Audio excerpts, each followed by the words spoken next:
পুরুষের ভালোবাসা হচ্ছে লোডশেডিং এর মতো, এই আছে তো ওই নাই। বিশ্বাস হয় না? আসলেই কিন্তু পুরুষ মানুষের মন চেঞ্জ হইতে 1 সেকেন্ডও লাগে না। হ্যালো এভরিওয়ান, আসসালামু আলাইকুম, ওয়েলকাম জানাচ্ছি আপনাদের আমার নতুন একটা ডেইলি ব্লগে। সবার তো ঈদ শেষ হয়ে গেছে তাই না?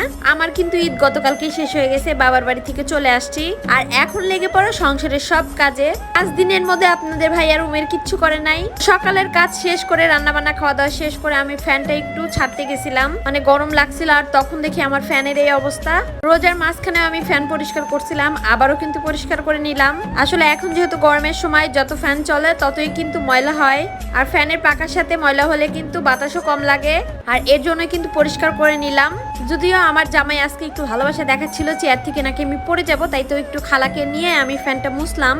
যেহেতু ফ্যান পরিষ্কার করলাম এর জন্য বিছানার চাদর উঠিয়ে নিয়েছিলাম। তাছাড়া ঈদের সময় আমি এই বিছানার চাদর বিছিয়েছিলাম। আসলে বাসায় পুরুষ মানুষ থাকলে কিছুই করে না, তো এর জন্য চাদরটাও যেহেতু উঠিয়ে নিয়েছিলাম, ফ্যানটাও পরিষ্কার করলাম, আর এখানে পরিষ্কার একটা চাদরও বিছিয়ে নিলাম। বাবার বাড়িতে যে কয়েকদিন ছিলাম অনেক বেশি শান্তিতে ছিলাম, ঘুমাইছি সারাদিন রাত 24 ঘন্টা, কেউ কিছু বলার নাই। মা ইচ্ছা মতো সবকিছু রান্না করতো, আমি টেবিলে যেয়ে শুধু খাইতাম, যেমন যে একটু বাচ্চাকে খাইতাম। আর এখন তো সংসারে ফিরে এসেছি, সংসারের সব কাজ আমার করতে হবে একা একা। আবার সেই আগের রুটিনে ফেরত যাব। দেখতে দেখতে রোজা চলে গেল, ঈদ চলে গেল, এখন কিন্তু আবার এক রুটিন।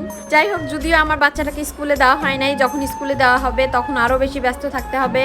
তারপরেও ঢাকায় আসার পরে আমার মাঝে মাঝে অনেক বেশি খারাপ লাগে, কারণ একা একা বাসার মধ্যে থাকতে হয়। যাই হোক, আপনাদের সাথে কথা বলতে বলতে আমার বিছানা কিন্তু সুন্দর করে গোছানো হয়ে গেল, আর এখন আমি আরো যে কাজগুলো আছে ওগুলাও সেরে নেব।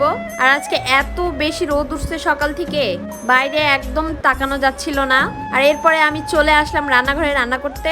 আজকে আপনাদের ভাইয়ার যেহেতু ডিউটি আছে 2টা থেকে, এর জন্য আমি সকাল সকালে রান্না করতে আসলাম। আর আজকে আমি রান্না করব আমাদের যমুনা নদীর মাছ।